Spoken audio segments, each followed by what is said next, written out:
কবে করা যায় আলোচনা করেছি। এটা নির্ধারণ হয়েছে যে রাষ্ট্রপতি অধিবেশন আহ্বানের যে প্রজ্ঞাপন সেটা যেদিন সেশন হবে তার 15 দিন আগে কমপ্লিটলি প্রজ্ঞাপন করতে হবে।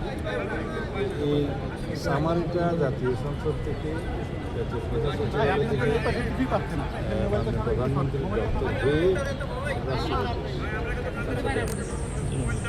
মহামান্য রাষ্ট্রপতি সেটা সংসদ অধিবেশন আহ্বান করবেন সেই মতো প্রধানমন্ত্রীর পরামর্শ ক্রমেই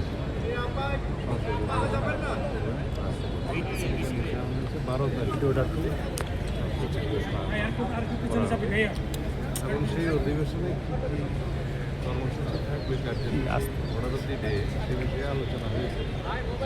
যেমন সেই অধিবেশনে স্পিকার ডেপুটি স্পিকার নির্বাচিত হবে এবং ইন্টারিম গভর্নমেন্টের আমলে যে সমস্ত অধ্যাদেশ প্রণয়ন করা হয়েছে সেগুলো উপস্থাপন করা হবে, সুপ্রস্তাব হবে প্রথম মার্চে এবং রাষ্ট্রপতি ভাষণ আর অন্যান্য যে সমস্ত বিষয় থাকবে সেগুলো পার্লামেন্টের রেগুলার